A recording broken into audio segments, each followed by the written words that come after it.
Three, two, one. Salam saudaraku, puji nama Tuhan. Kembali kita berjumpa dalam tayangan edukasi Kristen, tayangan yang dikhususkan bagi kaum Kristiani.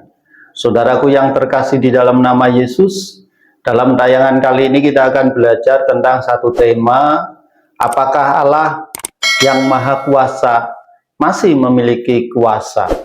Saudara, tentu ini bisa menjadi satu pertanyaan yang paling membingungkan bagi umat Kristen. Kenyataan bahwa dunia ini dipenuhi dengan kejahatan dan penderitaan telah membuat sebagian orang meninggalkan keyakinan mereka. Sebagian lainnya ragu untuk menghampiri tata Allah, dan sebagian lainnya kehilangan motivasi untuk berkembang dalam perjalanan mereka mengikuti Tuhan. Saat saya mulai mempelajari disiplin ilmu teologi iman Kristen, saya memiliki banyak pertanyaan. Salah satunya berkaitan dengan bagaimana iman Kristen menghadapi berbagai bentuk kejahatan dan penderitaan di dunia. Saya sudah membaca beberapa referensi buku, baik yang bersifat biblika, teologi apapun yang bersifat biblika pragmatis seperti apologetika Kristen, yang berupaya menjawab pertanyaan ini dan merenungkannya cukup lama, dan saya masih memiliki banyak pertanyaan lagi. Beberapa di antara saudara mungkin lebih memilih untuk tidak mendiskusikannya, namun saya merasa tidaklah tepat jika kita mengabaikan isu ini sepenuhnya. Keberadaan kejahatan dan penderitaan adalah isu-isu yang jelas kita hadapi sehari-hari. Jika Allah itu maha baik dan maha kuasa, bukankah seharusnya Dia tidak membiarkan keburukan terus berlangsung, dan Dia mengizinkan? Mungkin Dia tidak maha baik atau Dia tidak maha kuasa. Berbagai argumen yang mengindikasikan bahwa kejahatan mungkin ada, meskipun Allah itu maha baik dan maha kuasa. Ada salah satu argumen mengenai kehendak bebas, berpendapat bahwa selagi Tuhan memberikan kebebasan kepada manusia, maka akan selalu ada kemungkinan bagi manusia untuk berbuat dosa dan melakukan kejahatan dengan tidak adanya intervensi dari Tuhan. Jika ada intervensi, maka manusia tidak memiliki kebebasan berkehendak.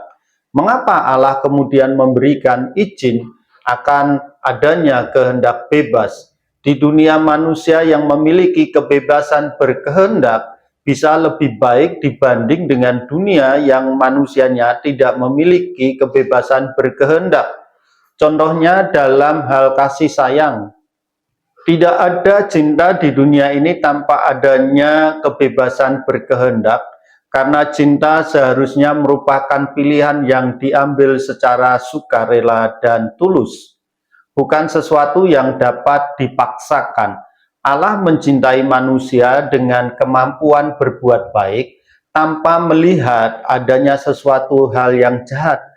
Karena dosa manusia dapat melihat hal baik dan hal yang jahat tanpa dibatasi kehendaknya oleh Allah, tidak dapat memberikan mereka kebebasan untuk bereaksi. Allah tidak dapat memberikan mereka kebebasan untuk beraksi dan sekaligus menyegah mereka untuk bertindak. Sayangnya beberapa manusia menyalahkan kebebasan yang dianugerahkan. Ini adalah asal mula kejahatan. Namun kenyataan bahwa manusia yang memiliki kehendak bebas dapat berbuat salah tidak bertentangan dengan kemahakuasaan dan kebaikan Tuhan. Dia bisa saja menghentikan terjadinya tindakan jahat, tetapi itu juga berarti dia menghilangkan kemungkinan terjadinya tindakan baik. Penjelasan ini membantu kita mengerti mengapa masih terdapat begitu banyak kejahatan di dunia, meskipun Allah maha baik. Akan tetapi penjelasan ini tidak cukup bagi orang tertentu. saya mulai merasa bahwa pertanyaan ini mungkin tidak sepenuhnya memerlukan jawaban yang bersifat intelektual. Masalah ini tampaknya lebih erat hubungannya dengan faktor emosional. Tidak ada solusi yang sederhana, sebab ini bukan hanya masalah logika semata. Ini adalah persoalan batin kita. Kita ingin menggali mengapa manusia harus menghadapi berbagai tantangan hidup. Sebenarnya, mendengar teriakan mereka yang berjuang dan merasa terdorong untuk membantu mereka mengatasi kesulitan, itu menunjukkan aspek kemanusiaan kita. Nah, ini adalah sesuatu yang positif. Saya secara pribadi tidak percaya ada jawaban yang benar-benar dapat memuaskan. Pernyataan umum seperti dosa adalah penyebabnya tidak akan banyak membantu orang yang tengah mengalami penderitaan. Kita mungkin perlu mempertimbangkan masalah ini dari perspektif yang lain. Walaupun saya masih memiliki banyak pertanyaan mengenai kejahatan dan penderitaan, saya kini menyadari bahwa saya tidak akan dapat memahami segalanya hanya dengan mengandalkan pemahaman dan perspektif yang terbatas. Menurut saya, jikalau dalam kesengsaraan kita hanya berfokus mencari solusi untuk pertanyaan-pertanyaan seperti mengapa ini terjadi pada saya, mengapa saat ini, mengapa hal ini harus terjadi, kita tidak akan pernah memahami, apalagi terpuaskan oleh jawaban yang ada.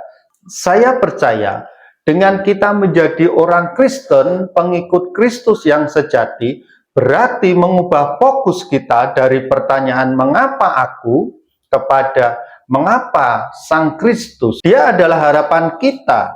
Pertanyaan mengenai kejahatan dan penderitaan akan selalu mengganggu perasaan kita, dan kita akan selalu berjuang dengan pertanyaan-pertanyaan mengenai penderitaan.